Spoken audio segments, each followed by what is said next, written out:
kami Tuhan. Kasih-Mu melayakan kami dan kami terus mau terhubung kepadamu ya Tuhan. Kami mau melekat erat Tuhan. Terima kasih Tuhan. Kasih-Mu layakan seluruh hidupku. Mampukan ku melakukan yang Kau inginkan. Tak bisa ku terlepas, Kau menggenggam tanganku. Ingin lebih mengenal pribadi-Mu. Kasih-Mu layakan seluruh hidupku. Mampukan ku melakukan yang Kau inginkan. Tak bisa ku terlepas, Kau menggenggam tanganku. Ingin lebih mengenal pribadi-Mu.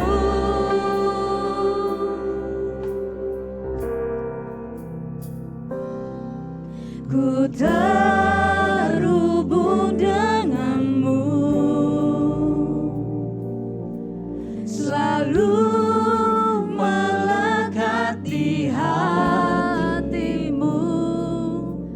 Firman-Mu itulah dasar hidupku, yang berdaulat atasku. Terhubung denganmu, selalu melekat di hatimu. Firman-Mu itulah dasar hidupku, yang berdaulat atasku. Mari kita berikan kemuliaan bagi Tuhan.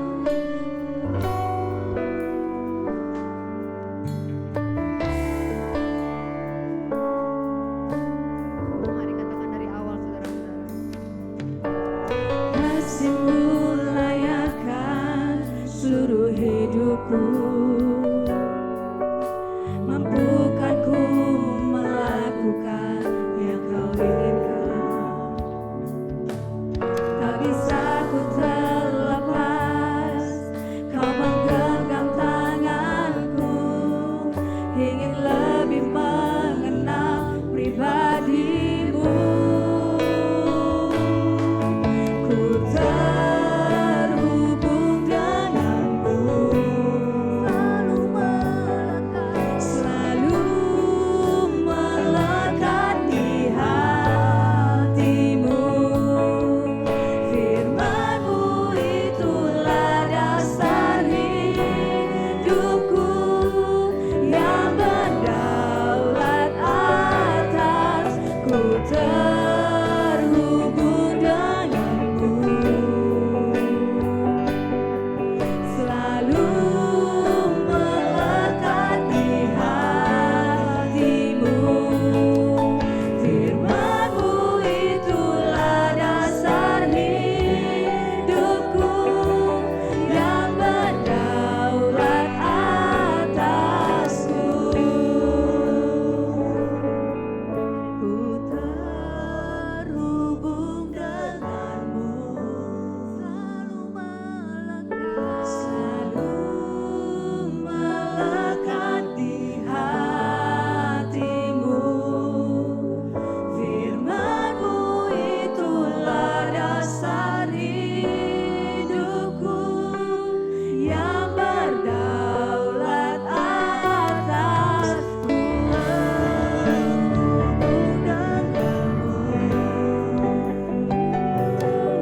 Selalu melekat di hatimu. Firman-Mu itulah dasar hidupku, yang berdaulat atasku. Terhubung denganmu, selalu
Biar kami hidup, hanya Engkau alasan kami ya Tuhan.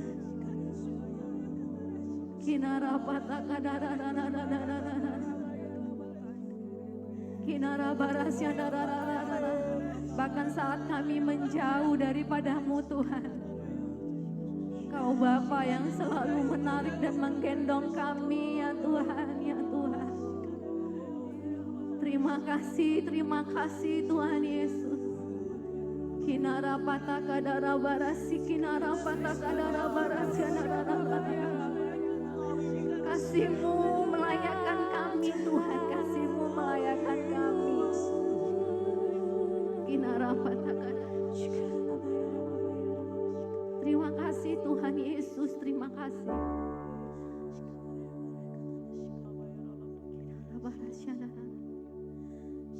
Yesus pegang erat tanganku, ku tak dapat hidup di luar kasih-Mu Bapa. Jangan tinggalkan aku, Engkau alasan selama aku hidup. Mari jemaat Tuhan saja nyanyikan lagu ini. Yesus pegang erat tanganku, tak dapat hidup di luar. Ya Tuhan, ya Tuhan, jangan Kau tinggalkan kami ya Tuhan.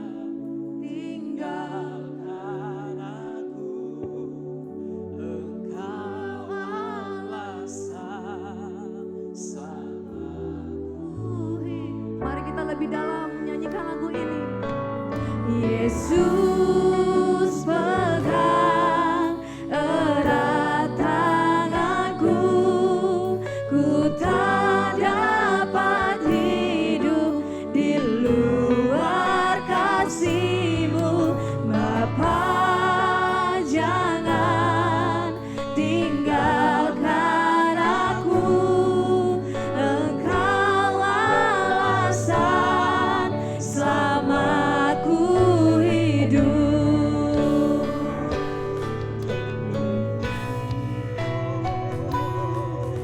Yesus pegang erat tanganku, ku tak dapat hidup di luar kasih-Mu Bapa.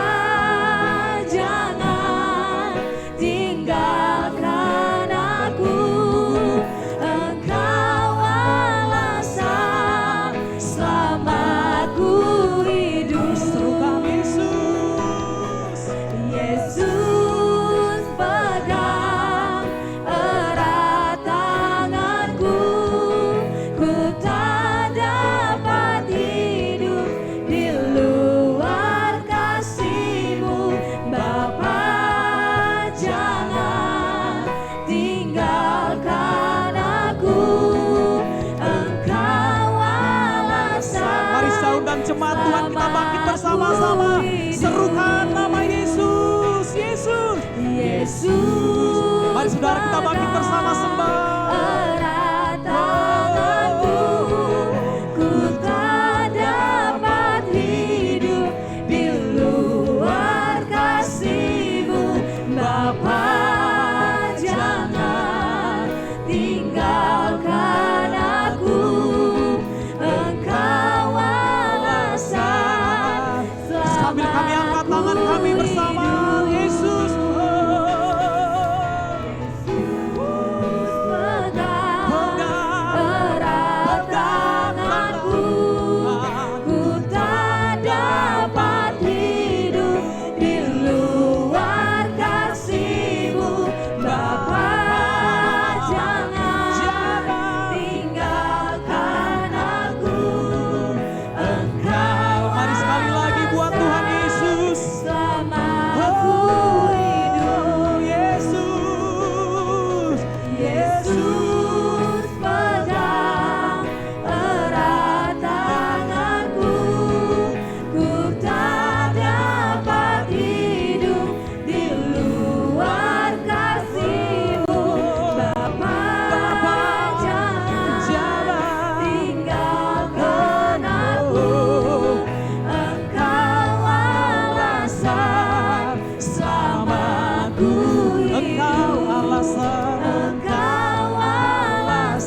Haleluya. Oh, kalau ku hidup bagimu. Hatiku tetap, Hati kami tetap Tuhan. tetap menyembahmu. Dunia tak bisa Menjauhkanku dari kasih-Mu. Selama ku hidup, selama ku hidup bagimu. Mataku tetap memandangmu. Dunia tak bisa menjauhkanku dari kasih-Mu. kalau kami hidup hanya untuk-Mu Tuhan. Kalau ku hidup bagimu. Hatiku tetap menyembahmu. Dunia tak bisa menjauhkanku dari kasih-Mu.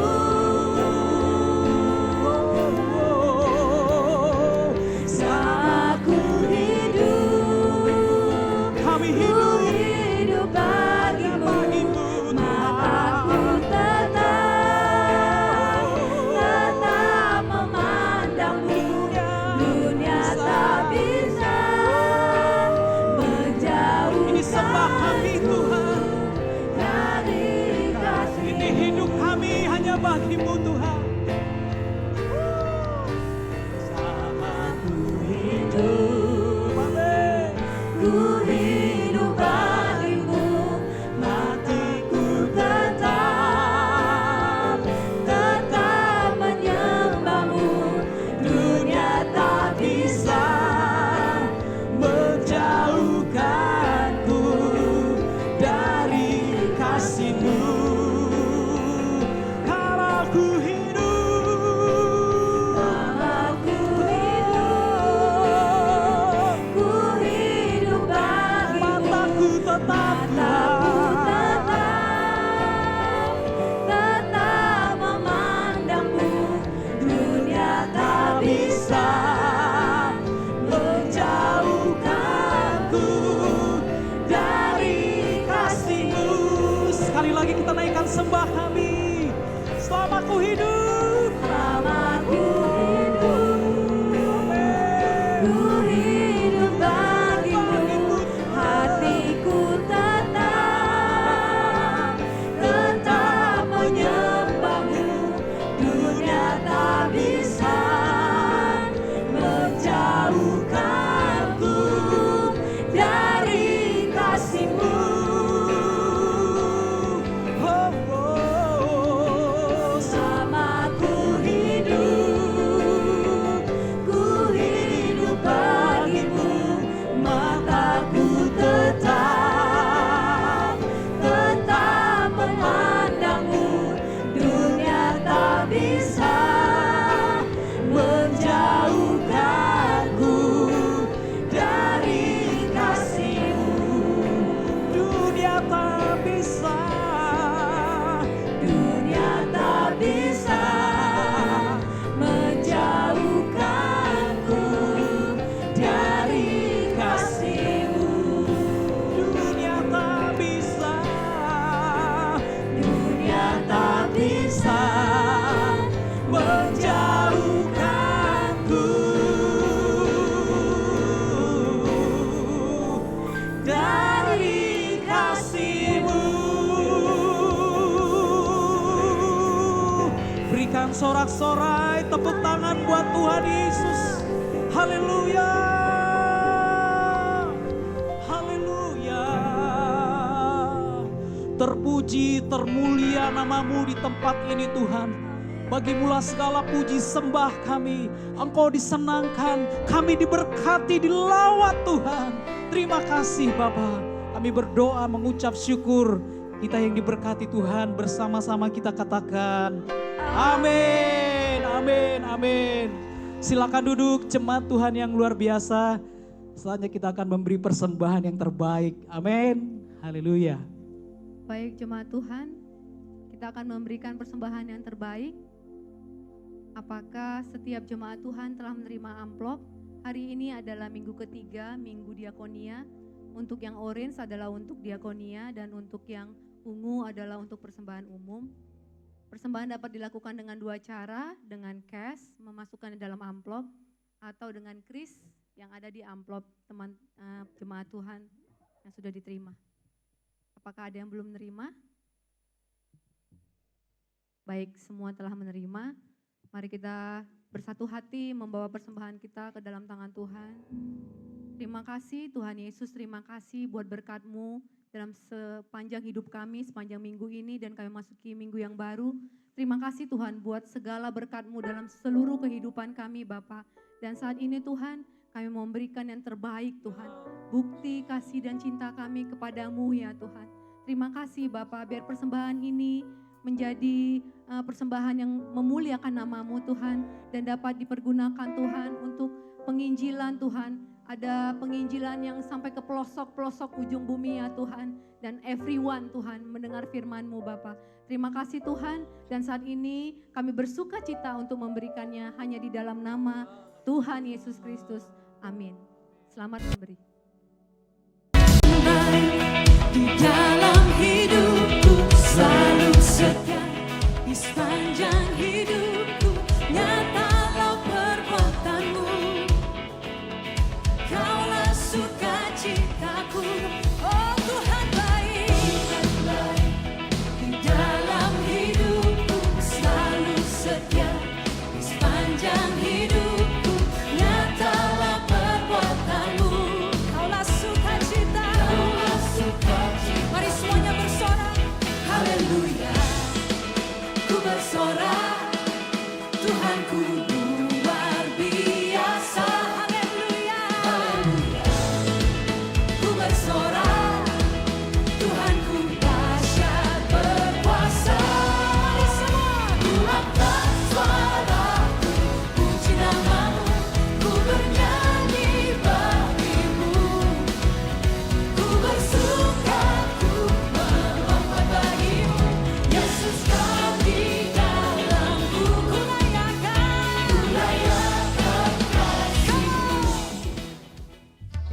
Shalom Jemaat Tuhan, berikut kami sampaikan beberapa pengumuman. Kegiatan ibadah tengah minggu, Rabu pukul 8 malam, Healing Worship for Indonesia. Berdoa bersama bagi Indonesia dan bangsa-bangsa. Worship leader akan dilayani oleh PDP Insus Purba. Sabtu pukul 4.30 pagi, worship Fajar ditiadakan. Kita akan bersama-sama hadir dalam doa keliling pukul 10 pagi secara hybrid dengan PIC pelayan frontliner. Serta, mari jangan terlewatkan setiap hari saat teduh bersama Bapak Gembala melalui WhatsApp Group atau Spotify.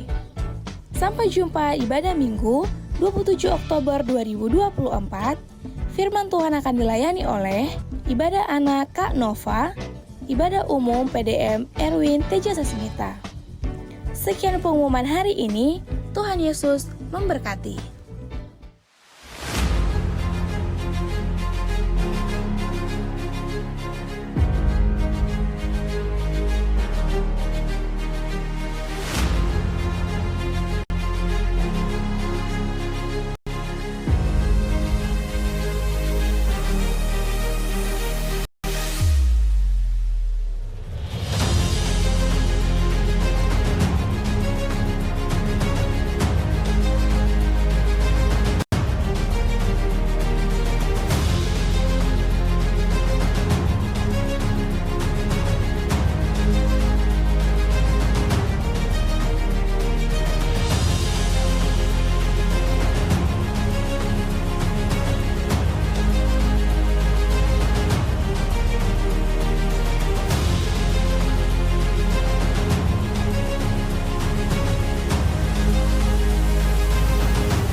Haleluya, luar biasa, amin.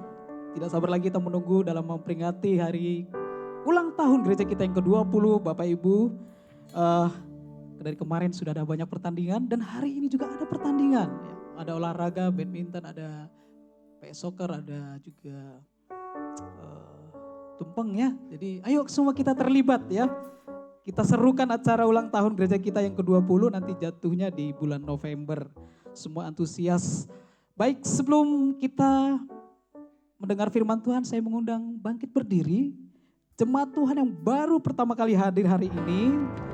Saya undang kepada Bapak Marcel, Ibu Grace, dan anaknya ada Britney dan Joshua. Boleh bangkit berdiri?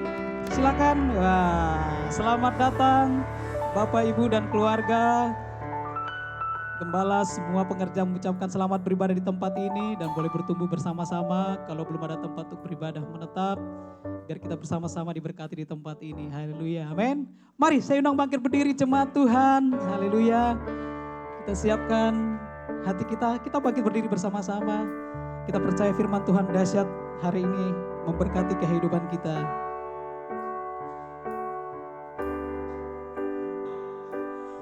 Ku ada saat ini karena Tuhan baik, dan teramat baik bagiku. Amin. Semua yang ku alami bersamamu, ku lewati indahnya kasih Tuhan. Pelangi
Yesus baik,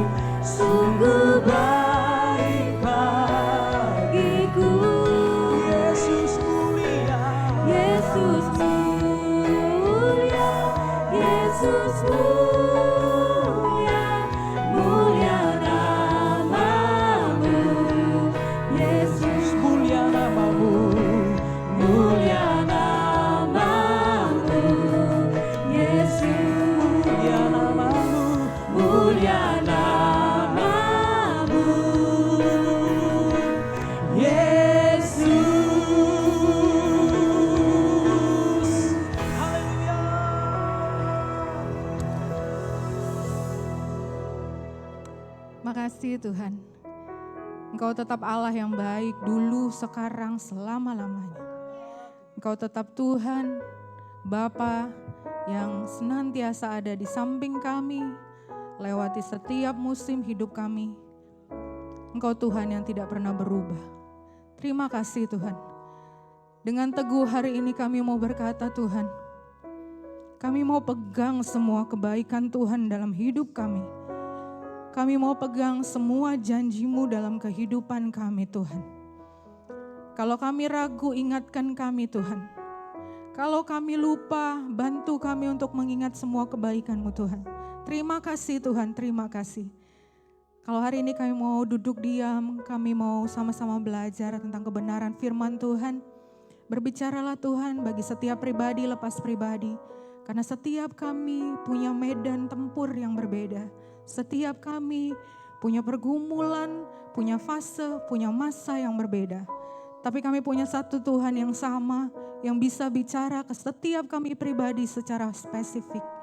Terima kasih Tuhan, terpujilah nama Tuhan. Engkau saja yang ditinggikan di tempat ini, Engkau saja yang diagungkan. Dalam nama Tuhan Yesus, mari setiap kita sama-sama kita katakan, amin. Silakan duduk Bapak Ibu, kakak-kakak, adik-adik.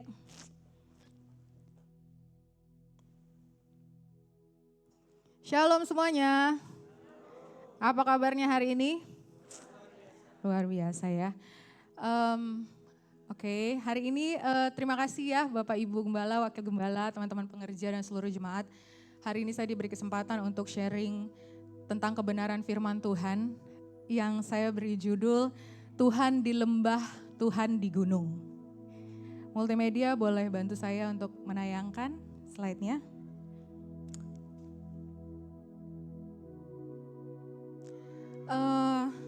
Saya nggak janjian ya sama Nadine tadi, mana Nadine? Tadi ya, Nadine tadi kasih kata-kata motivasi waktu praibadah. Ayatnya sama persis, kita buka ayatnya ya. Kita baca sama-sama. Dari Filipi 4 ayat 12 sampai 13, saya baca ayat 12, nanti Bapak Ibu baca ayat 13 bersama-sama dengan saya.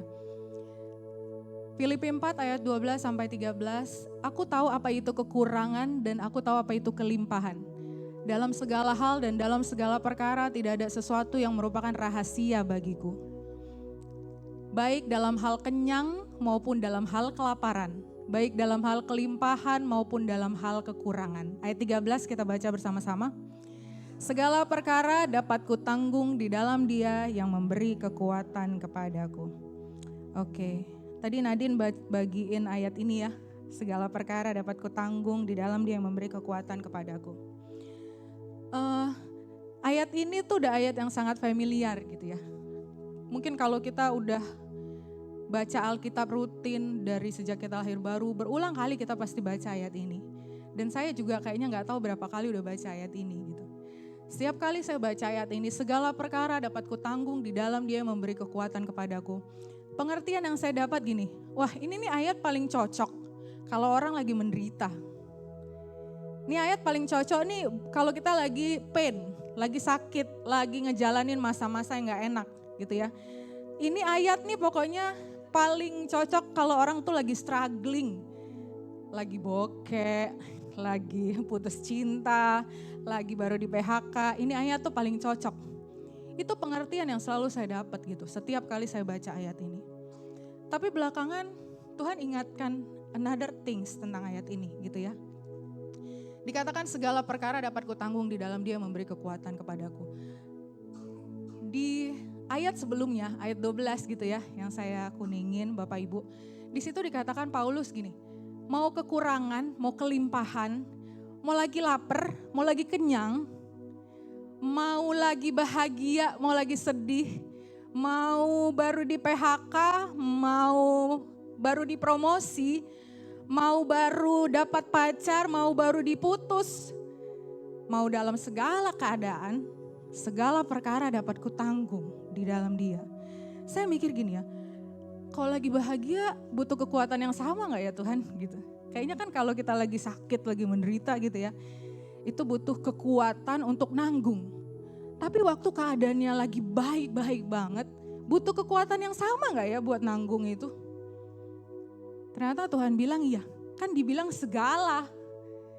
Jadi mau perkara yang kita anggap gak baik, mau perkara yang baik banget, segala.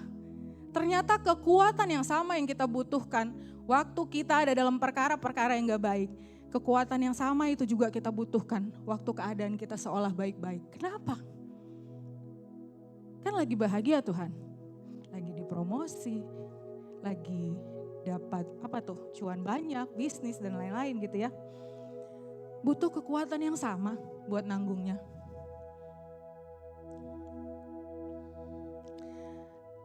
Kenapa di judul awal ya, Tuhan di lembah, Tuhan di gunung. Ternyata mau kita lagi ada di lembah, mau kita lagi ada di gunung, Tuhannya tetap sama. Tuhan yang sama yang kita butuhkan waktu kita ada di lembah. Tuhan yang sama juga yang kita butuhkan waktu kita ada di gunung. Bukan cuman di lembah kita butuh Tuhan. Bukan cuman dalam keadaan-keadaan gak baik kita butuh Tuhan. Bahkan waktu di keadaan gunung gitu ya, Tuhannya jangan ganti. Tuhannya jangan ganti jadi kepintaran kita, popularitas kita, kehebatan kita. Tuhannya tetap sama. Kita mau belajar tentang lembah kehidupan gitu ya. Di sini ada lembah, ada gunung. Jadi hari ini kita mau hiking sedikit gitu. Kita mau coba imagine tentang lembah, tentang gunung gitu ya. Siapa yang udah pernah naik gunung di sini? Oh banyak ya. Oke, bukan Gunung Sahari kan? Bukan. Oke.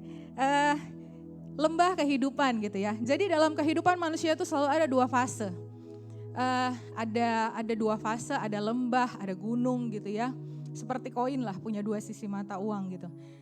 Lembah itu selalu diidentikan dengan kekurangan, kekalahan, momen-momen kita lagi ngalamin putus asa, gak mampu, ngerasa direndahkan gitu ya, kecewa, ngalamin kesukaran. Lembah identik dengan hal-hal yang seperti itu. Di Alkitab dari bahasa Ibrani, bahasa aslinya adalah Bege Zmal Mawet gitu ya, artinya kegelapan kematian. Jadi kalau kita ngelihat gunung tuh ya, gunung tuh kan dia bisa jadi puncaknya ada beberapa gitu ya. Setiap cekungan itu dikatakan lembah. Itu adalah area yang paling gelap, yang paling sedikit dapat sinar matahari gitu ya. Jadi lembah itu diidentikan kalau dalam kehidupan adalah masa-masa yang sulit, masa-masa yang sukar. Kita percaya ya Bapak Ibu ya, bahwa hari-hari ini Alkitab katakan hari-hari ini semakin jahat, hari-hari ini tidak semakin baik. Kenapa? Kalau dulu nih trennya, kita ngelihat kayaknya yang berhak mengalami stres tuh orang tua gitu, yang bebannya banyak gitu ya, nyekolahin anak dan lain-lain. Tapi kayaknya sekarang tuh ya, lihat nggak? Kalau anak-anak kecil aja tuh bisa stres ya. Anak kecil bisa mulai ngalamin momen-momen, saya tiba-tiba pernah dengar gitu ya, anak saya ngomong, bete nih mami. Ya elah bete, kecil-kecil udah tahu bete gitu ya. Terus tiba-tiba dia bilang, mami teman aku kemarin bilang dia lagi stres. Hah, stres kenapa? Kelas 2 SD gitu ya. Saya kebayang itu beban hidupnya apa ya gitu kan, anak kecil. Jadi stres itu tuh udah melanda banyak orang, bukan cuma orang dewasa, tapi bahkan dari anak-anak kecil gitu ya. Bahkan dikatakan, tadinya saya mau tampilkan gitu ya datanya, tapi gak usah lah, nanti kita jadi kayak seminar gitu. Katanya angka kematian bunuh diri itu dari tahun ke tahun nambah gitu ya.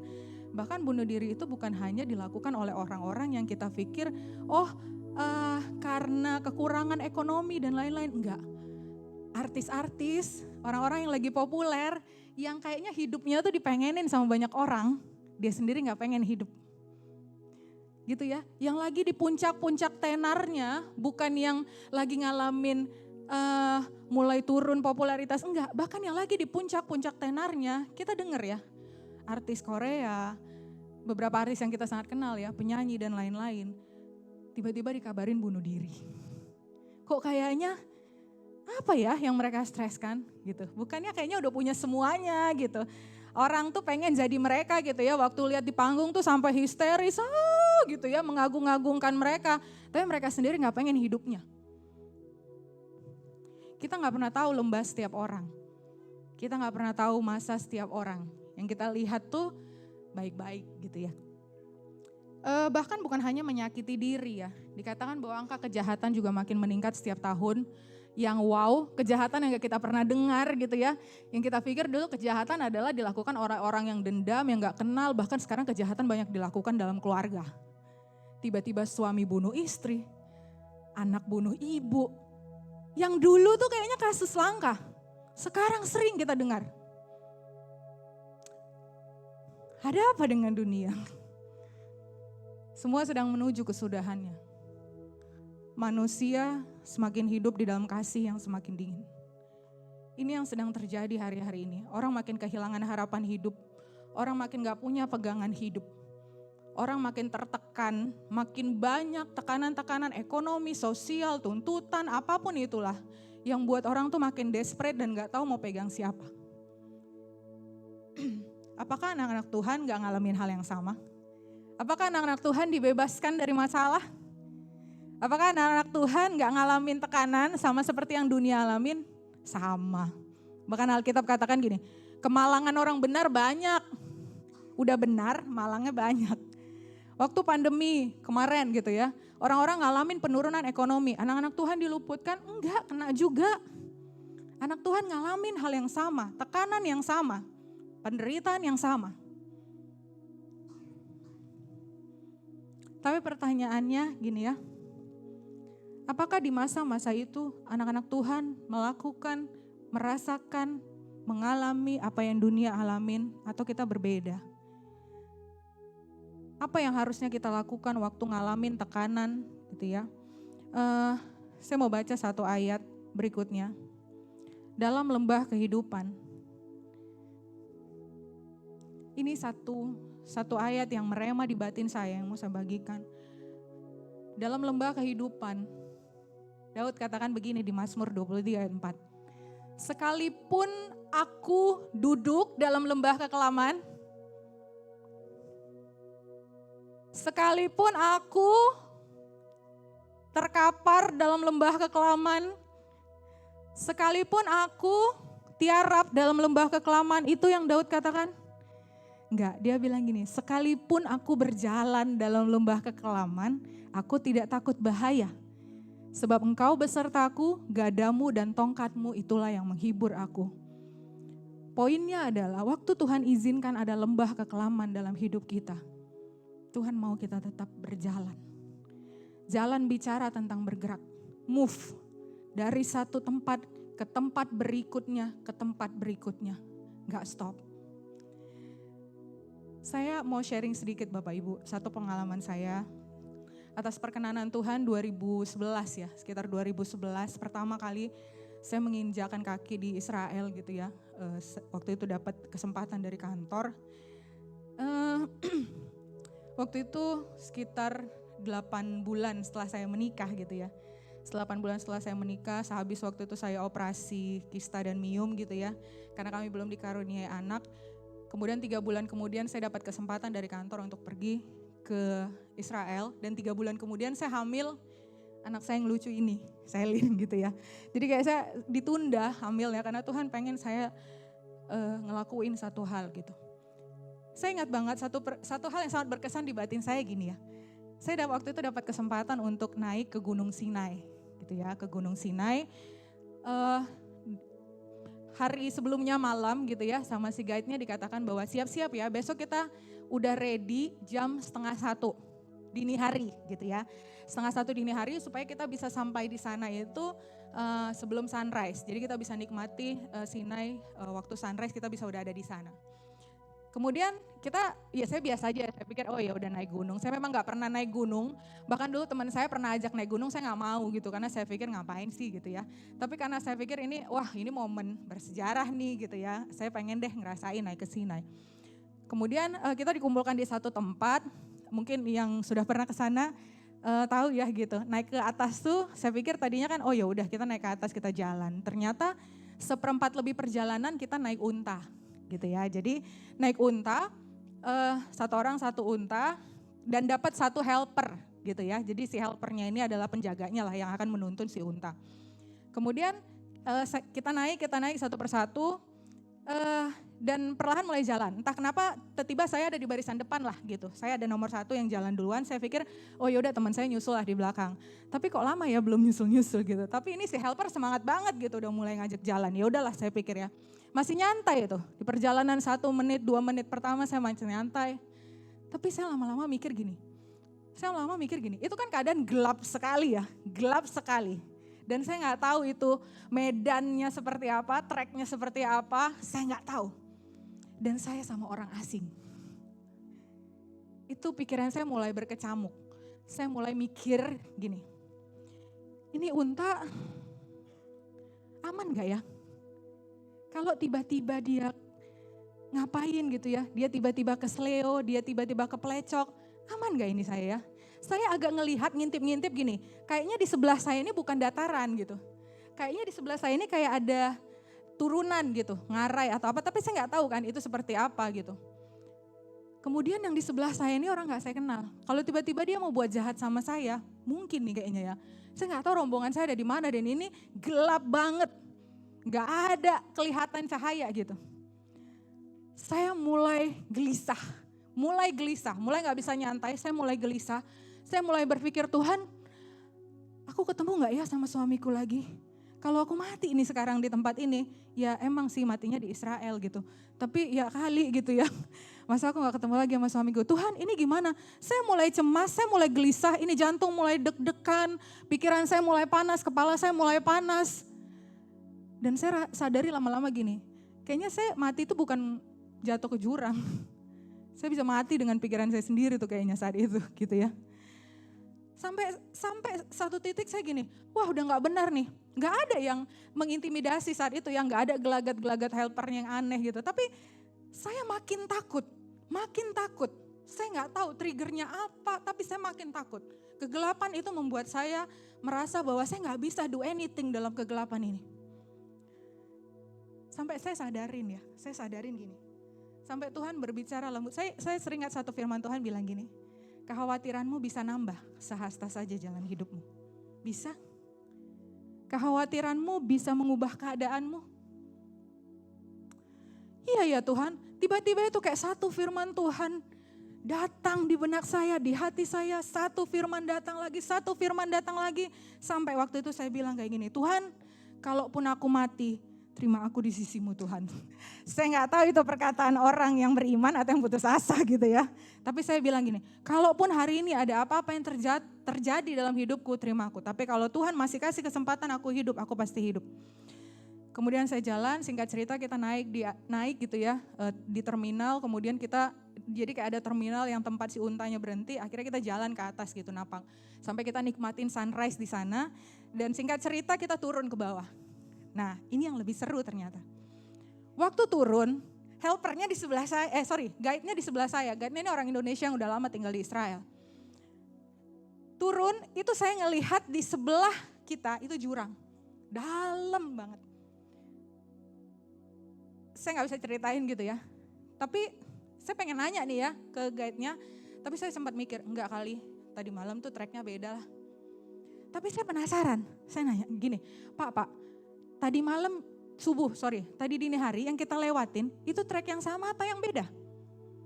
Dia bilang gini, ya sama. Hah? Saya ulang 2 kali, yang sama apa yang beda Pak? Sama Neng.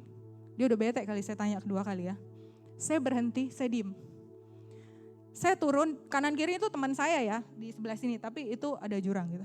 Saya turun, saya diem di perjalanan. Saya pikir perjalanan tadi malam tuh paling menyeramkan dan menggoncang iman saya. Tapi waktu turun, saya ngerasa Tuhan tuh lagi khotbahin saya gitu ya. Saya bilang gini, Tuhan, kalau tadi waktu gelap dini hari, aku tahu nih treknya kayak gini, gak bakal aku mau naik. Gak bakal. Udah deh gak ada main Sinai-Sinaian, gak apa-apa, ntar tinggal bilang sama suamiku aku udah nyampe di Israel gitu ya. Tapi gak naik gunung Sinai, gak apa-apa lah. Kalau tadi malam waktu gelap, aku udah tahu treknya kayak gini, aku gak bakal jalan. Saya gak nanya lagi, guide-nya cerita. Tapi jangan khawatir, Unta itu hewan yang cerdas. Bahkan dalam keadaan tutup mata dia bisa lihat jalan, dia bilang. Dan satu keunikan unta, dia bilang. Jadi ini kalau ada pinggiran ya Bapak Ibu, kalau ada pinggiran gini ya, katakanlah ini jurang nih ya pinggirannya. Dia setiap kali ada pinggiran, dia akan cari pinggiran. Kenapa Pak? Kata teman saya ya, saya udah gak nanya lagi, saya cuma dengar. Kenapa Pak? Iya, karena kalau gak di pinggiran, jadi kayak udah nature-nya bahwa dia akan mencari pinggiran, itu jadi kayak jejak dia bahwa dia gak akan jatuh gitu. Jadi kalau misalnya di sini tuh dia jalan bisa jadi tiba-tiba dia ke sini gitu, dia jatuh ya. Tapi dia selalu mencari pinggiran untuk memastikan dia udah di track yang benar gitu. Saya dengar itu kicep. Itu gak ada pembatas. Itu kayak gini gitu, gak ada pembatas. Sekali lagi saya bilang dalam batin saya, Tuhan gak bakal saya jalan naik ke gunung ini. Kalau tadi subuh saya lihat semua trek yang menyeramkan itu. Benar sih dia punya penglihatan yang bagus. Tapi iya kali kalau dia tiba-tiba encok ke seleo, mateng hidup saya. Saya tinggal nama. Kalau tiba-tiba nih 1 sentimeter aja dia kehilangan keseimbangan, habis saya.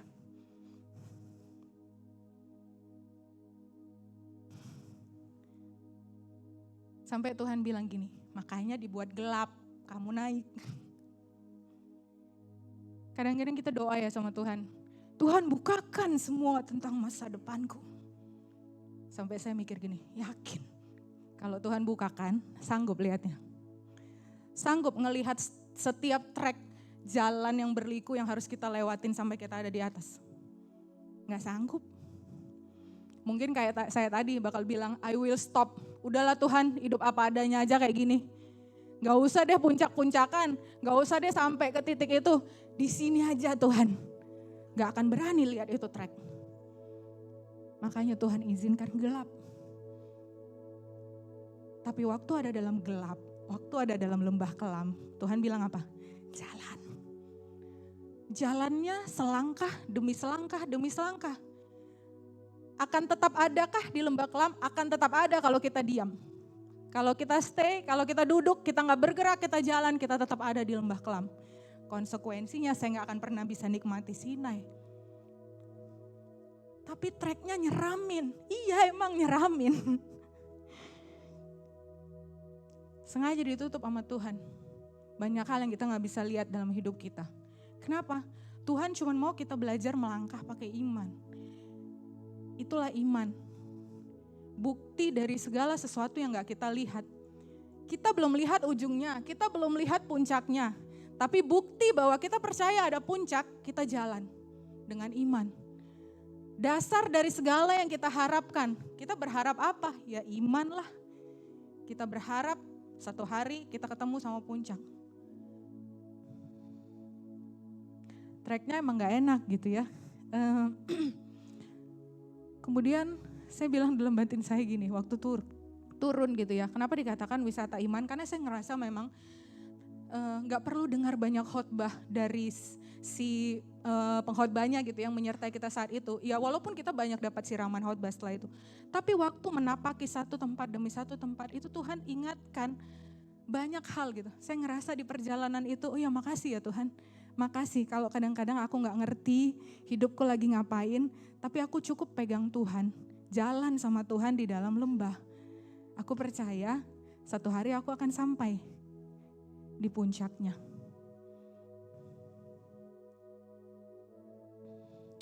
Firman Tuhan bilang gini di Mazmur 90 ayat 10 ya. Masa hidup kami 70 tahun dan jika kami kuat 80 tahun. Dan kebanggaannya adalah kesukaran dan penderitaan sebab berlarunya bulu-buru dan kami melayang lenyap.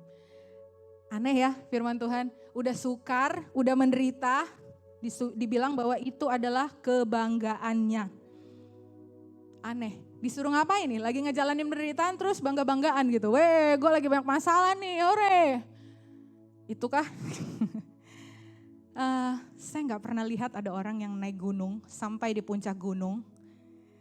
Saya gak pernah lihat orang ada yang tiba-tiba di puncak gunung bangga karena menjejakkan kakinya di gunung karena diantar sama helikopter.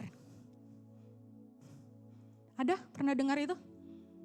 Oh, penjejak kaki pertama di Mount Everest. Ternyata diantar sama helikopter. Bush. Gak berani kali dia ngebanggain itu. Yaitu wisata.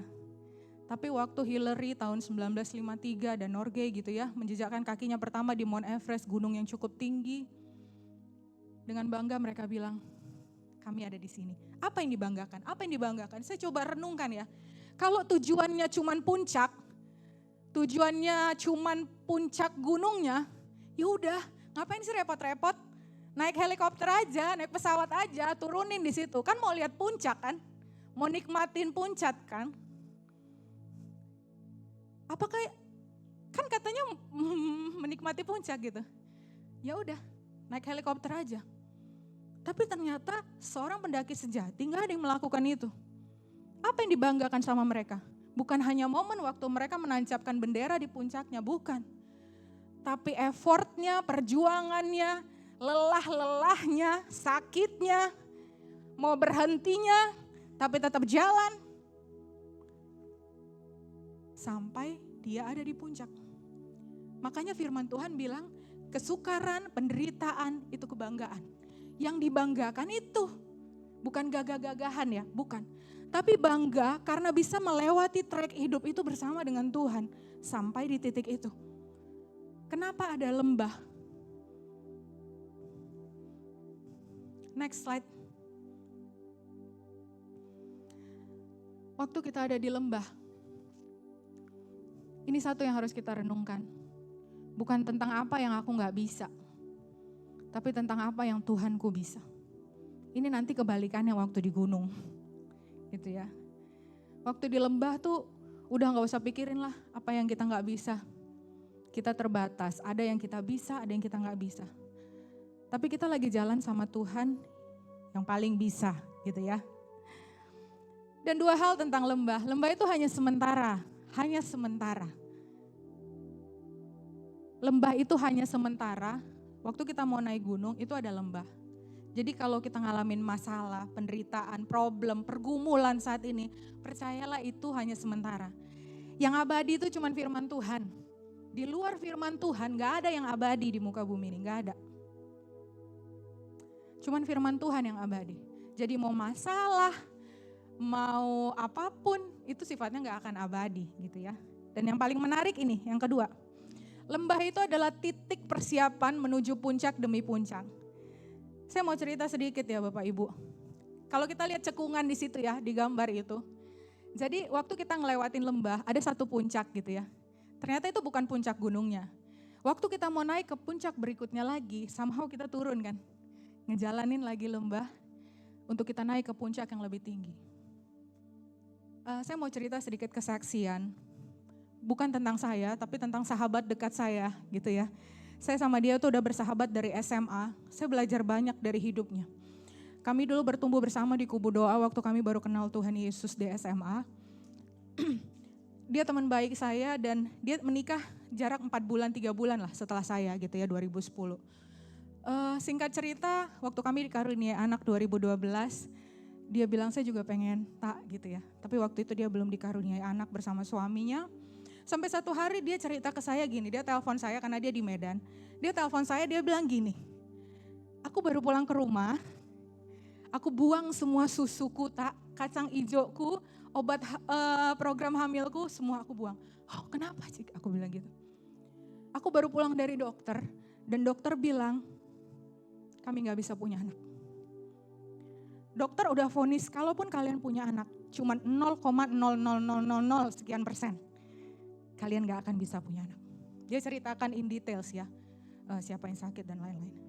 Waktu itu saya dengar, saya cuma nangis, saya bilang kita doa yuk, kita doa. Kita doa, kemudian satu kali saya pulang ke Medan, karena waktu itu mertua saya meninggal gitu ya. Saya pulang ke Medan, tapi besoknya saya mau balik ke Jakarta, saya sempatkan lihat dia karena momennya berbarengan dengan dia baru bayi tabung gitu ya. Jadi dia baru ikut program bayi tabung 3 hari lagi bed rest. Jadi bed restnya 2 minggu tapi ini hari ketiga. Saya datengin dia, saya mau doa gitu ya. Waktu itu kita ngobrol. Dia bilang doain ya tak berhasil, doain ya. Oke, harapan yang sama yang saya harapkan gitu ya. Sahabat saya punya anak. Tapi waktu mau doa, saya bilang sama Tuhan, Tuhan saya harus doain apa ya untuk dia? Tuhan bilang saya gini, gak akan berhasil saat ini. Doain ya Tak, di depan saya tuh ngomong doain ya Tak, doain. Gak akan berhasil saat ini. Dilema terbesar saya bilang gini, saya mau nurut Roh Kudus atau saya mau lihat teman saya ya. Sedih banget gitu. Sampai dia bilang, ayo tak, tompangin perutku. Entah kenapa Roh Kudus gerakan saya untuk tompang tangani dadanya, bukan perutnya. Waktu itu saya cuma bilang gini, apapun hasilnya, Tuhan baik atas hidupmu dan abang. Tuhan gak pernah berubah, tetap pegang janjinya Tuhan. Singkat cerita kita berdoa, amin. Dia bilang, doain ya Tak, doain ya. Saya juga gak tahu ya, mungkin dia bingung, ini kok gak ada dari tadi berdoa berhasil, hamil apa segala macam. Mungkin saya gak tahu itu pertanyaan di batinnya dan dia gak tanya saya, tapi saya gak tahu. Tapi sampai akhir saya gak ada berdoa itu akan berhasil gitu. Pulang ke Jakarta 3 hari kemudian dia telepon saya, dia nangis-nangis, dia bilang, luntur Tak. Gak kuat rahimnya buat nerima gitu ya, jadi udah ditanam di rahimnya tapi ternyata gugur, gak kuat. Dia nangis, dia lakuin program lagi, inseminasi, segala macam dilakukan. Sampai di titik desperate. Emang bener dokternya, gak bakal bisa punya anak. Dia udah sampai di titik itu. Tapi saya ngelihat ya, saya belajar banyak dari dua pasangan ini. Ngejalanin hari-hari mereka yang saya tahu pasti banyak air mata di situ, banyak. Tapi saya ngelihat ya, dia kirimin, kita punya grup berenam yang emang kita teman dekat sampai dengan sekarang. Dia kirimin fotonya lagi jalan sama suaminya, liburan kemana, lagi kemana dan lain-lain gitu ya. Sampai saya bilang, wah mereka tetap happy ya gitu, walau belum dikaruniakan anak. 2011 dia telepon saya dan dia bilang, Tak, aku hamil. Bukan 2011, 2021. Dia nikah 2010, 2021 waktu pandemi dia telepon saya, dia bilang, Tak, aku hamil. Itu saya kayak anak kecil di kamar, saya lompat-lompat tempat tidur. Saya bilang, makasih Tuhan, makasih. Saya senang banget dia hamil. Saya ngelihat ada wajah sukacita di dia dan suaminya. Sampai akhirnya dia melahirkan. And guess what? Saya pikir gini, oh selesai ya Tuhan lembah hidupnya. Selesai dia ngejalanin fase masa lembah. Sekarang mereka lagi naik gunung. Sampai akhir tahun lalu dia telepon saya, dia bilang, Tak, abang kena cancer. Stadium akhir. Saya bilang, Tuhan apalagi nih ya? Sebagai manusia kan kita gini ya, baru lembah yang satu lewat. Baru naik ke puncak. Tiba-tiba ada lembah berikutnya. Kita berdoa hampir seminggu sekali, kita berdoa di Zoom berenam gitu ya. Kita cuma doa yang terbaik, Tuhan sembuhkan dan lain-lain. Singkat cerita suaminya dipanggil Tuhan bulan lalu. Seusia suami saya. Saya cuma bilang gini, Tuhan baru aja naik puncak. Tuhan bawa lagi ke lembah ya. Tapi Tuhan bukakan ini ke saya. Tuhan bilang gini, ada puncak berikutnya. Percayalah, waktu Tuhan izinkan kita ngalamin lembah, kemudian seolah-olah kita lewati, dan kita masuk lagi. Ada puncak yang lebih tinggi daripada puncak sebelumnya. Kenapa kita harus lewatin lembah? Dibawa dari satu iman kepada iman yang lain. Jangan takut, hidup pasti ada fasenya. Ada fase lembahnya, ada fase gunung. Waktu ada di gunung kita mau lihat nanti apa yang harus kita lakukan. Tapi bisa jadi setelah itu akan ada lembah. Tapi itu bukan bicara tentang penurunan hidup. Karena kan dibilang anak Tuhan dibawa naik terus gitu. Iya, percayalah grafiknya akan naik terus itu nanti. Tapi akan kayak gini tuh. Grafiknya akan naik terus. Tapi bukan berarti nanjak terus. Akan ada titik-titik. Saya percaya dia akan dibawa pada satu iman. Ke iman berikutnya, ke iman berikutnya. Ada sesuatu yang lebih besar yang dia gak bisa tuai. Waktu suaminya hidup. Walau sakit ya, sakit. Tapi ada sesuatu yang besar yang udah Tuhan siapkan untuk dia dan anaknya. Untuk dikerjakan. Kedua, kita belajar di dalam gunung. Gunung gitu ya. Lembah tuh masa sakit-sakit, masa penderitaan, masa gak enak, masa kok kayaknya apa aja susah gitu ya didapat. Gunung ini bicara tentang pencapaian, kesuksesan, kemampuan, keberhasilan, otoritas dan semua hal yang wow. bicara tentang fase terang dan bisanya manusia. Ini fase yang beda gitu ya. Bapak Ibu mungkin pernah ngalamin gini. Kok kayaknya tuh dulu kalau ngedapatin ini susah banget. Repot banget. Tapi kita pernah ada di titik yang kok kayaknya gue baru kepikir aja udah dapet ya. Baru ini aja udah dapet ya. Kok kayaknya sekarang lebih gampang ya dapat promosinya. Dulu kayaknya susah banget. Tapi sekarang tuh kayaknya gampang gitu ya. Ada satu tantangan yang berbeda waktu kita diizinkan ada di gunung. Next, saya baca ayat firman ini. Waktu tadi ada di lembah, Tuhan ajar kita untuk jalan sama iman. Apakah di gunung kita gak jalan sama iman? Tetap jalan sama iman. Tapi ini satu perkara yang Tuhan taruh di batin saya. Waktu kita ada di gunung, pikirkan yang mulia. Filipi 4 ayat 8 bilang gini, saudara-saudara, semua yang benar, semua yang mulia, semua yang adil, semua yang suci, semua yang manis, semua yang sedap didengar, semua yang disebut kebajikan dan patut dipuji, pikirkanlah semua itu. Jadi akhirnya, pikirkanlah yang mulia. Mulia itu berasal dari kata kavod ya. Artinya bobot, nilai, terhormat gitu ya. Next. Waktu kita ada di masa-masa sulit ini tadi, banyak yang gak kita bisa kan. Banyak yang kita gak mampu. God, I surrender you. Tuhan tolong aku. Tuhan aku bersandar samamu. Waktu Tuhan bawa kita ke gunung. Ini tuh titik fase hidup manusia. Dimana tuh seolah-olah banyak banget yang bisa kita lakukan. Dan gampang dapat sesuatu. Fase yang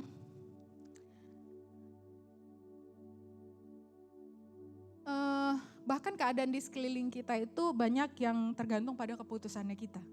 Gitu ya, ini ada di fase gunung.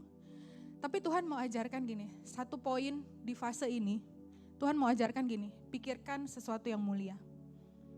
Jadi bukan, di sini tuh bukan tentang bisa, gak bisa lagi di fase gunung ini, di masa gunung, waktu Tuhan bawa kita di gunung. Karena di titik ini banyak yang Tuhan percayakan sama kita. Banyak yang kita pegang. Banyak yang Tuhan izinkan keputusannya lewat kita. Apa-apa gampang kita dapat, apa-apa seolah-olah kita yang nentuin dan lain-lain gitu ya. Tapi kita mau belajar dari tokoh Alkitab ini yang luar biasa. Dari master kita, suhu kita Yesus. Yesus waktu dicobai di padang gurun ya. Saya bacakan singkat aja ya. Di padang gurun waktu Yesus dicobai. Selesai dibaptis, dia dibawa roh ke padang gurun. Pencobaan pertama yang iblis kasih, iblis bilang gini. Jika engkau anak Allah, ubahlah batu ini jadi roti. Tuhan bilang manusia gak hidup dari roti saja, tapi dari firman Tuhan. Yang kedua iblis gak nyerah. Jika engkau anak Allah, jatuhkan dirimu dari bubungan bait Allah ini. Yesus bilang, jangan cobai Tuhan Allahmu. Sampai pencobaan yang ketiga. Saya mau bahas 2 pencobaan ini. Iblis tuh sering ngingetin kita di titik ini tuh. Jika engkau anak Allah gitu ya. Dia bilang gitu dulu sama Yesus. Saya mikir-mikir gini. Wow, ini ujian yang dia kasih ke Yesus ini receh banget buat seorang anak Allah. Bener? Receh. Suruh ngubah batu jadi roti. Kalau kita dikasih itu gak bisa.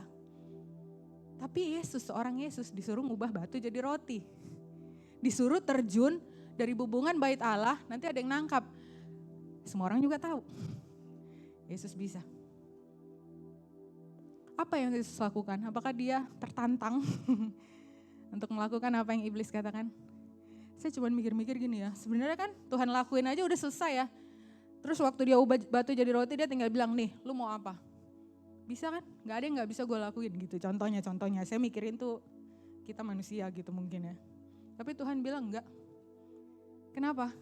Saya coba mikir-mikir gini ya, gak terhormat banget ya. Kalau ngelakuin mukjizat pertama di depan iblis. Kan Tuhan datang ke dunia tuh untuk sesuatu yang berharga, manusia. Tuhan mau lakukan itu untuk manusia, bukan depan iblis. Jadi iblis mau suruh dia apapun, walaupun dia bisa kerjakan, dia gak kerjakan. Ada sesuatu yang lebih mulia, yaitu kebenaran firman Tuhan. Contoh yang kedua, Daud. Daud ini seorang raja gitu ya. Daud ini seorang raja. Satu hari anaknya memberontak ya, Absalom, dan dia memutuskan bersama rombongannya dia keluar dari Yerusalem.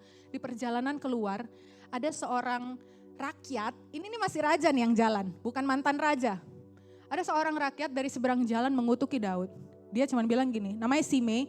Dia bilang, "Enyahlah kau Daud. Ini nih yang kau alamin sekarang, itu tuh karmamu," gitulah kira-kira ya singkatnya. Karena kamu tuh dulu udah hutang darah sama keluarga Saul. Kamu ngebunuh terus dan ini nih makanya sekarang anakmu memberontak. Ini efek dari hutang darah yang kau sebabkan. Digituin sama Simei. Wah, enyahlah engkau, dikutukin habis-habisan sama Simei. Sampai prajurit Daud tuh gemes dan bilang gini, "Kita habisin aja Tuan," gitu ya. Terus Daud bilang gini, saya mikir gini ya, gampang ya Daud tinggal bilang, habisin, selesai, lenyap itu Simei. Tapi dia bilang gini, enggak, kita jalan terus. Dia lewatin Simei yang ngutukin dia. Bahkan waktu beberapa tahun kemudian Absalom mati, Simei mulai kicep gitu ya, mulai ketakutan. Yang tadinya gua kutukin nih udah berhasil nih ngalahin anaknya. Hebat nih raja. Dengan seluruh rombongan dia ngedatangin Daud dan bilang, ampun, ampun, ampun Tuanku, ampun. Kalau saya ngelihat ya manusia ini manusia yang oportunis mungkin zaman sekarang. Dulu waktu Daud jatuh dia celah-celah Daud. Waktu Daud bisa ngalahin Absalom, dia langsung minta ampun. Ampun Tuhan. Dia takut kali gitu ya. Terus pas prajurit Daud bilang, gimana Tuhan kita habisin aja. Daud bilang enggak ada satupun orang Israel yang akan mati hari ini. Daud mengampuni dia walaupun beberapa tahun kemudian dia mati karena kesalahannya sendiri gitu. Saya cuma mikir gini ya, ini raja, kok gak terusik ya? Waktu kita ada di gunung kehidupan, mungkin tantangannya gak sama waktu kita ada di lembah. Di sini tuh banyak hal Tuhan challenge kita untuk mutusin sesuatu yang benar. Walau bisa kita lakukan yang salah. Bisa ya Daud saat itu perintahkan habisin, bisa. Dia raja, bukan gak bisa. Tapi dia menahan dirinya, dia bilang enggak. Dia gak mau mengotori tangannya untuk sesuatu yang gak penting. Dalam fase hidup waktu Tuhan bawa kita ke gunung. Next, hidup tuh udah gak dipertanyakan lagi bisa gak bisa, enggak. Ini pertanyaannya bukan masalah kamu bisa atau enggak. Tapi apa yang mulia yang harus kamu kerjakan?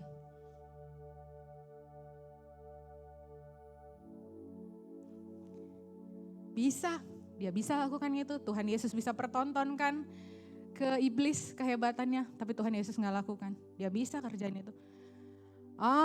Aku kan pemimpinnya di kantor gitu mungkin ya. Macem-macem di bawahannya. Bisa dikasih SP? Bisa, contohnya begitu. Aku kan orang tuanya. Kok anak begitu ya? Kan iblis suka ngingetin identitas kita ya. Kayak tadi dia bilang jika engkau anak Allah. Jika engkau orang tuanya. Jika engkau pemimpinnya. Jika engkau kakaannya. Janganlah biarin kayak gitu adikmu, anakmu. Hajar aja. Di fase ini kadang banyak yang bisa kita lakukan. Jadi pertanyaannya bukan bisa atau gak bisa lagi. Tapi apakah itu penting untuk kita lakukan? Mulia untuk kita lakukan. Saya mau putar satu video ya. Teman-teman multimedia mungkin boleh putar satu video. Ini kisah seorang pelari. This is just class pelari right yang here by hari both of them. Another fall. We just all want her to just get there. She's given everything she possibly has to get to this finish line. She is literally, from where we sit, Tiba-tiba we ada can satu see pelari she's self less than 50 yards from the yang udah finish. mulai Sold a tertatih-tatih. phenomenal athlete and triathlete, great runner. She's just but- willing herself there. Ditolong sama And Ariana. this gitu is ya. our winner, Menuju garis ladies and finish. gentlemen. This is not normally what you expect to see at the finish of a marathon. But Chandler Self has run herself to complete exhaustion, and she is so brave. This is incredible. And she's running fast. Remember, she's 30 minutes ahead, or slower than what the time is because she started it earlier. She is still going to run the marathon in under 2 hours and 54 minutes. Tremendous, tremendous effort for Chandler Self today. Oh my goodness. So that's a fantastic time. She's going to be fine. We've seen this before. She's going to be absolutely fine. So don't worry about that. Next slide terakhir. Tapi apakah kita sedang memenuhi standar kemenangan dunia? Ariana tadi tuh bisa aja dia tinggalin sebentar. Gak akan mungkin gak ada yang datangin Self untuk bantu, gak mungkin. Dia bisa tinggalin, dia lari menuju garis finish, dia pemenang. Kira-kira sebelum lari maraton itu dia nyantai-nyantai gak di rumah? Enggak. dia pasti usaha luar biasa ya untuk jadi pemenang. Giliran di track udah ada kesempatan, dikit lagi nih. Tiba-tiba dia ngelihat lawannya. Kalau orang dunia bilang itu peluang. Peluang kebetulan musuhmu lemah. Larilah, garis finish sudah 50 meter di depanmu. Peluang kan? Tapi Ariana tanpa pikir panjang berhenti. Dia tarik tuh rivalnya. Sampai akhirnya dia tuntun Self sampai di garis finish. Sampai di garis finish dan Self jadi pemenang. Pernah nama Ariana terkenang sebagai the number one? Enggak. Tapi sampai detik ini namanya terkenang sebagai seorang pemenang. Jadi kita mau menang versi dunia atau versi Tuhan? Kalau kita mau menang versi dunia, banyak caranya, strateginya banyak. Sikut kanan, sikut kiri kata dunia gitu ya. Tinggal tipu-tipu dikit, kelar. Proyekmu goal gitu. Tapi di fase ini Tuhan ingatkan tugas kita tuh lebih mulia daripada sekedar memuaskan yang dunia takar untuk kita. Kesaksian terakhir saya, mungkin saya bisa minta tolong teman-teman pemusik untuk maju ke depan ya.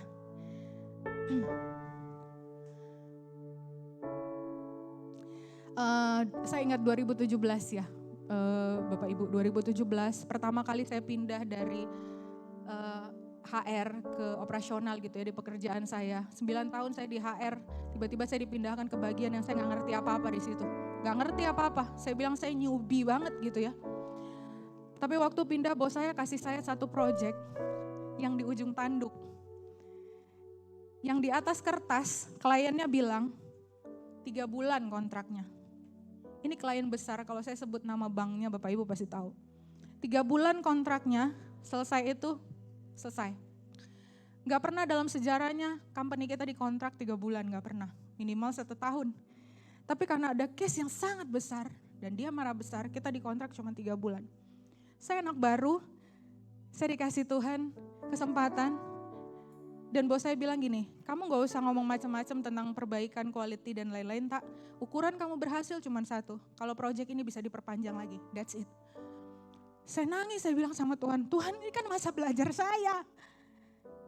Yakin taruh saya di sini. Gak bisa Tuhan, saya aja gak ngerti apa-apa nih di operasional. Saya gak ngerti ilmu IT, saya gak ngerti ilmu finance, saya ini orang HR. Saya disuruh terjun ngurusin quality, gak ngerti.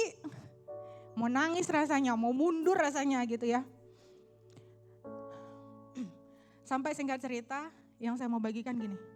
Setelah selesai sebulan kita meeting evaluasi, teman saya yang tadinya megang project ini, itu ikut meeting. Jadi dia dikasih project lain dan saya megang project dia yang tadi udah tinggal 3 bulan ini. Di depan bos saya, kalau dunia bilang gini, oh banyak yang sekarang tuh nusuknya dari belakang gitu ya. Tapi saya gak ngerasa saya ditusuk dari belakang, ditusuknya dari depan. Di depan bos saya, terang-terangan dia menjatuhkan saya.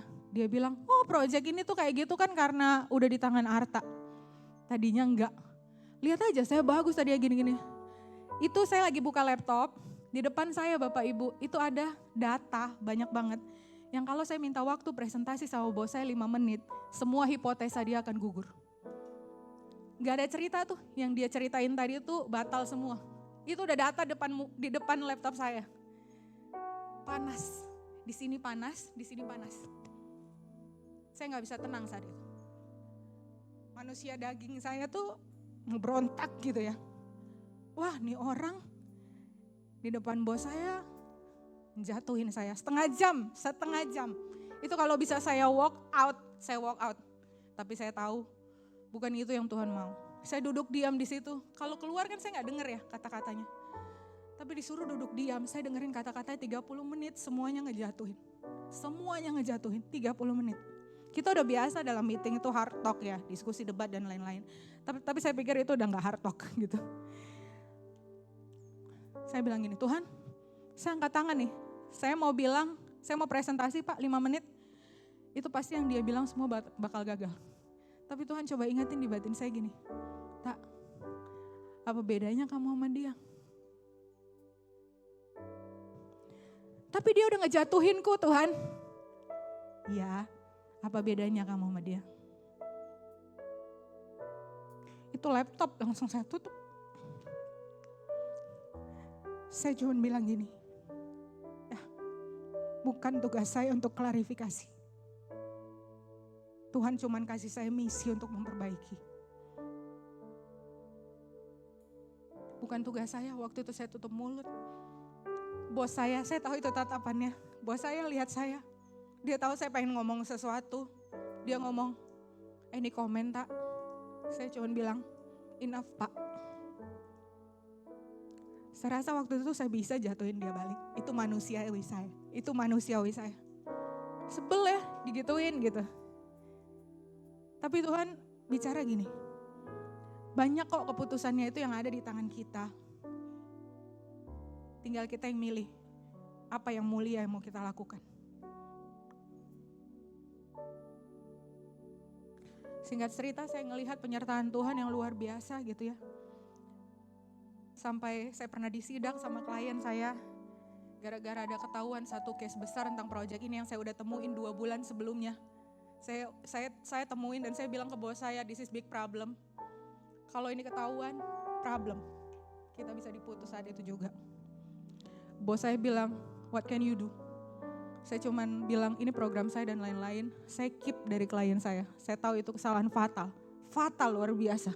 Kalau saya jadi klien, saat itu saya putus juga. Sampai 2 bulan kemudian klien saya sidak. Sidak nemuin saya dan bilang, I find the new things in your company. Apa yang kamu ubah? Karena kelihatan semua trafficnya. Saya mau nangis saat itu. Saya mau bilang, Tuhan ini kan gak kerjaan saya ngebuat ini waktu itu. Tapi saya harus nanggung getahnya. Tapi dengan mata berkaca-kaca saya bilang sama dia, sorry.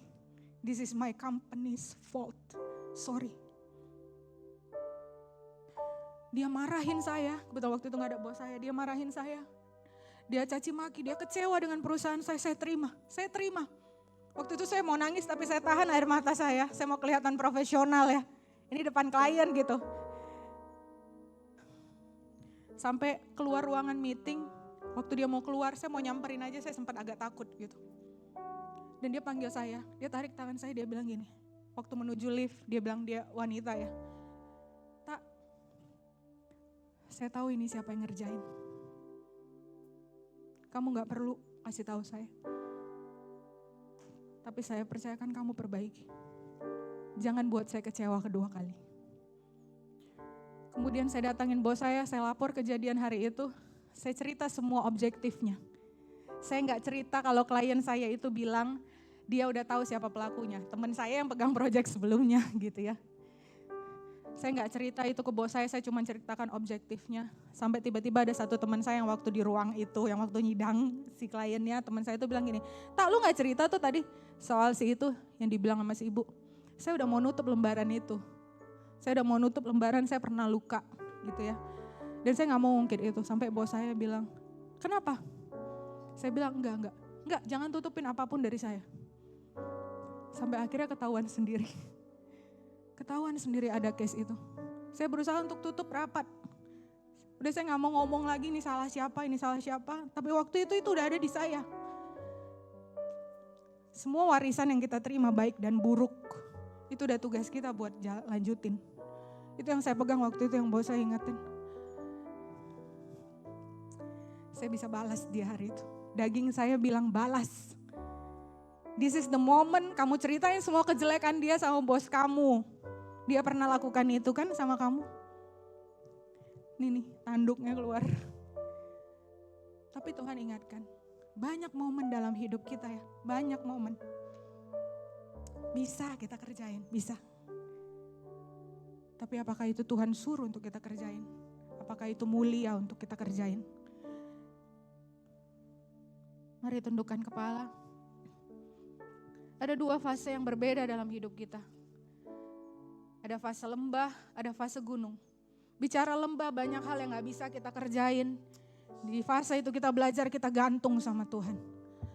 Tapi apakah waktu ada di gunung, Waktu seolah-olah semua gampang kita dapetin. Waktu seolah-olah semua berkat tuh dilimpahin. Wow. Belum kita pikirin udah depan mata. Tuhannya masih Tuhan yang sama gak waktu kita ada di gunung? Apakah kita hidup untuk memenuhi standar kemenangan dunia? Yang menang itu, yang di atas kertas, yang menang itu yang sampai duluan di garis finish. Tapi Tuhan gak ajarin itu.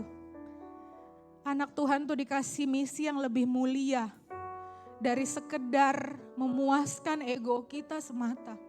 Anak Tuhan tuh dikasih misi yang lebih mulia daripada sekedar mencapai sebuah nilai. Pencapaian itu baik, gak ada yang salah dengan semua itu.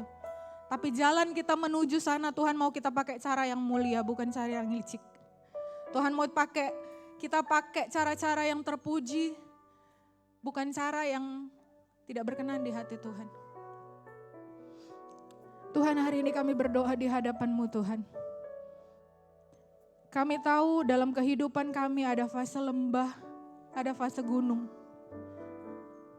Waktu di lembah, waktu kami menderita, waktu kami kelaparan, waktu kami sulit segala sesuatunya Tuhan. Dan kadang-kadang kami berasa di sekitar kami gelap. Seringkali kami jungkir balik berdoa, kami minta Tuhan bukakan tentang masa depan kami. Tapi hari ini kami mau ubah doa kami Tuhan. Kami cuma minta Tuhan bukakan mata iman kami untuk lihat. Ada Tuhan, waktu kami jalan sekalipun dalam gelap, sekalipun kami belum bisa lihat penyelesaian masalah-masalah kami, penyelesaian pergumulan kami, kami tetap jalan di dalam lembah Tuhan. Kami tetap jalan sama Tuhan, kami gak duduk, kami gak diam, kami gak stop. Kami tetap jalan sama Tuhan, kami tetap mau berjalan bersama Tuhan. Sampai kami lihat tujuan-Mu tergenapi dalam kehidupan kami Tuhan Yesus. Dan waktu kami ada di gunung, Tuhan bawa hidup kami masuk di masa ini. Tuhan tolong ingatkan kami yang sering lupa. Tolong ingatkan kami yang sering lupa Tuhan. Ingatkan kami bahwa itu bukan tujuan hidup kami. Tujuan kami adalah mengerjakan isi hati Tuhan. Tujuan kami adalah menyelesaikan pekerjaan-pekerjaan agung yang sudah Tuhan titip di hati setiap kami. Tujuan kami bukan hanya menang menurut standar dunia, lalu kami lupa cara yang berkenan di hati Tuhan itu apa. Di tengah-tengah dunia yang sedang bertumbuh keegoisan, kasih semakin dingin. Tuhan, kami mau berdiri sebagai pendamping buat teman-teman kami di dunia Tuhan. Yang sedang banyak kehilangan pengharapan, yang sedang banyak kecewa, yang sedang banyak sakit hati, yang sedang banyak gugur harapannya, dan bahkan yang gak pernah kami tahu apa yang mau mereka lakukan untuk mengakhiri hidup mereka karena kekecewaan Tuhan. Tapi kami mau berdiri Tuhan, kami tahu kami gak pernah lepas dari pergumulan, tapi di tengah-tengah lembah itu Tuhan kami mau bilang pakai kami Tuhan. Pakai ketidaksempurnaan hidup kami untuk jadi berkat buat dunia yang sedang mengalami banyak putus pengharapan Tuhan. Terima kasih Tuhan, terima kasih. Biar kami mengerjakan bagian-bagian yang mulia yang Kau tetapkan dalam kehidupan kami. Oh, aku ada hari ini karena Tuhan baik. Baik bagiku, semua yang ku alami bersamamu ku lewati. Indahnya kasih Tuhan seperti pelangi. Sehabis hujan ku ada hari ini karena Tuhan baik dan teramat baik bagiku. Semua bersamamu ku lewati indahnya kasih Tuhan seperti pelangi sehabis hujan. Terima kasih Tuhan. Segala kemuliaan kembali padamu Tuhan. Kau Allah yang kami tinggikan, Kau Allah yang kami agung-agungkan. Firman-Mu telah selesai disampaikan. Tapi benih itu akan tumbuh, berbuah dan berakar dalam kehidupan kami. Bukan hanya sekedar teori, bukan hanya sekedar logos. Tapi itu adalah hidup. Dan satu hal yang kami minta Tuhan. Roh-Mu yang kudus jadi our best friend. Untuk bantu ingatkan kami, temani kami. Waktu kami lupa, waktu kami gak tahu keputusan apa yang harus kami ambil. Ajarin kami Tuhan, ingatkan kami. Dalam nama Tuhan Yesus, kami mengucap syukur. Amin. Amin. Kita beri kemuliaan buat Tuhan Yesus. Haleluya, haleluya. Puji nama Tuhan.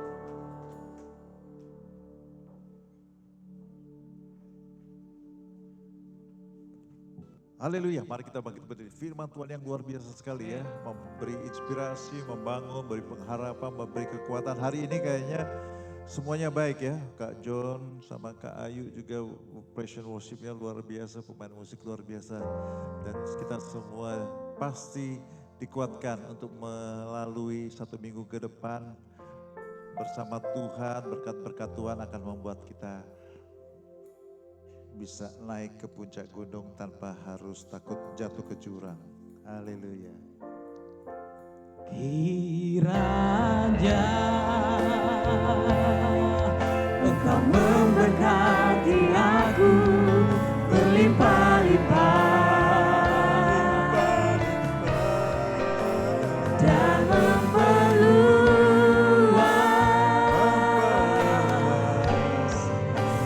daerahku.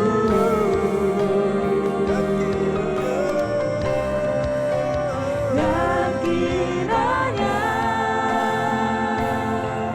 tangan-Mu menyertai aku dan melindungi aku daripada malapetaka,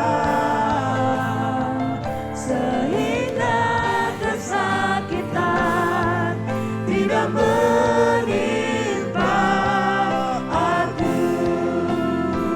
Dan Tuhan mendengarkan dan menjawab doa aku.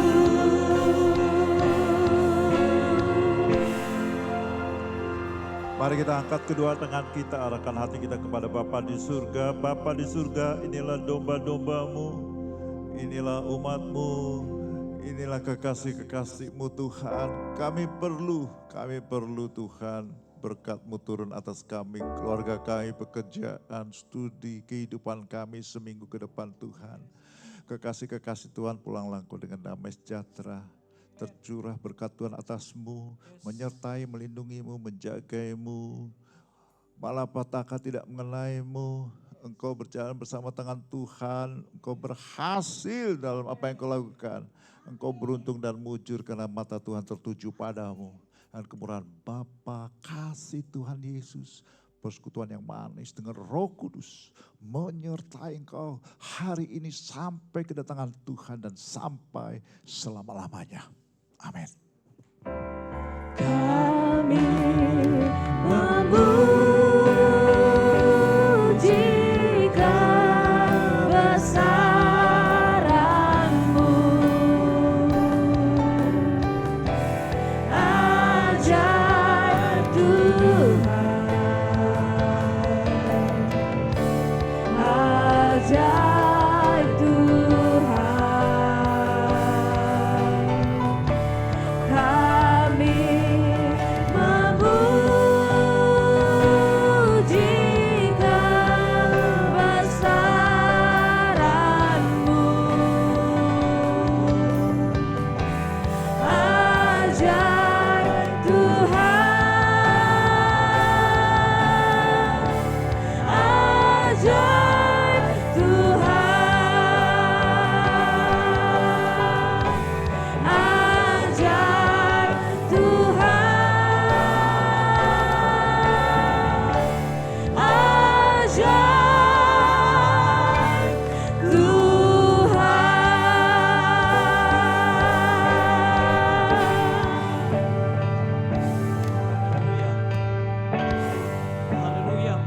Tuhan, kami ucapkan selamat hari Minggu.